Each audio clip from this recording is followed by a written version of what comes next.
Initiating moisture.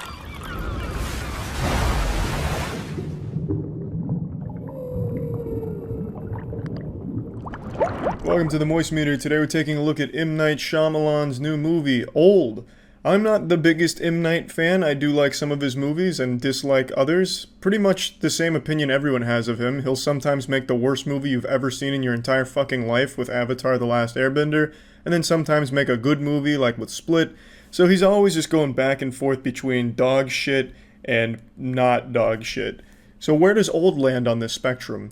Somewhere in between dog shit and good, so like in that limbo, that purgatory, so maybe like dog urine. I want to make it clear, I don't think it's a bad movie. I actually really like the concept. It's just a bunch of people trapped on a small beach where they're aging rapidly. I think it's a really interesting and unique story idea, but it's so full of what makes M. Night's bad movies so bad that it takes away from it sometimes, which is awful dialogue. Like, the characters in M. Night movies sometimes just become like fucking like Google search engines that just verbalize the entire exposition to you. Like, if you looked up a plot synopsis and then fed it to the actor to say out loud, if that makes any sense. Like, for some reason, they just don't talk like human beings in some of his movies, and this is a good example of that.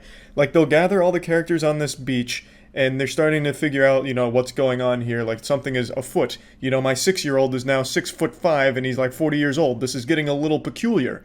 And then they'll just go through like all of these crazy steps, like, okay, well, using what I understand about thermodynamics and ancient Egyptian curses, I'm able to deduce exactly what is going on this island to perfect accuracy. And then all the other characters will chime in, yes, he's absolutely correct, he's 100% right. And now I work at a museum, so I actually understand rocks quite a bit, so these rocks are actually magical rocks blessed by a wizard from the old King Arthur days. And it's like, the characters don't converse with each other. They like spit exposition back and forth, just like vomiting into each other's mouths, Two Girls, One Cup style. Like, there never at any point do you feel like you're watching two characters talking. It's like a battle of who can dump the most exposition out of their mouths the quickest. But when they're not talking, I think that's when the movie's at its best. Because you have a really, like, pretty disturbing premise of these people are aging fucking 50 years over the course of 24 hours. Like, they are aging quick, and I think that as a plot device is really interesting to most people. Like, some of these kids, they were 6 years old, and then in 5 hours, now they're in their 20s. They are physically 20, but they still have the mind of that 6-year-old. So it's a pretty fucked up situation. People die and start decomposing almost immediately. If they get like a broken arm or something, it starts to heal broken unless they set it. Like, there is a lot of disturbing things that happen with the premise, and I think it's a really interesting idea. And you're constantly wondering, well, how the fuck do they get out of here? Because they try the most logical stuff in the beginning, I'd say. Just leave the way they came, but they have an explanation for why that doesn't work. Maybe try climbing over the rocks. Well, they have an explanation for why that might not work. Try swimming away. Everything has an explanation for why this beach is really hard to leave. So you're always wondering, well, how the fuck are they going to get out? And I think they do a good job of creating tense situations, because there's characters on the beach that you might not be able to trust because they have something going on that leads to them maybe being a danger to everyone else in the group. So I think there's a lot of things that work in this movie, but a lot of things that take away from it too. Without getting too deep into the spoilers here, I think the ending of the movie it kind of falls apart. I like the idea he had with how to end it, but I think he was just too afraid to actually end the movie in like a good spot. So instead, like, writes himself into a corner, and the ending kind of falls apart, and it kind of throws away a little bit of like what actually the mystery of what was going on there.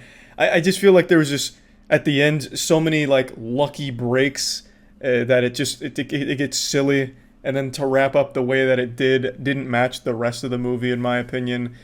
I can't really get into it without talking about spoilers, and I'm still debating on whether or not to do like a section of these moist meters for a spoiler talk so I can actually get into it. Haven't decided yet, so I'm not going to bother with this one. But yeah, overall, I did enjoy the movie, but it's far from like a great or perfect film. But I definitely think it is an entertaining one with some interesting things in it.